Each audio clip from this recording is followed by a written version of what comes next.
BAF Penthouse RIZLA Hesketh 308E Cosworth.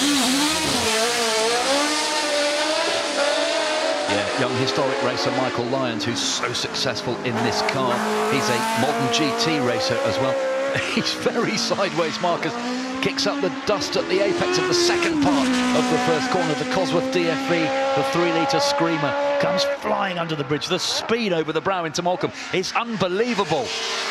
Tucks it in, a little bit of oversteer on the exit, and flies up towards the wall. Keep an eye on the clock. Yes, he was third quickest in qualifying with a 46.77. Be so careful at that penultimate corner, the right-hander. Very, very big bails on the apex. There's a tunnel effect. You've got to wait to turn in 46.23, 145 miles an hour across the finishing line.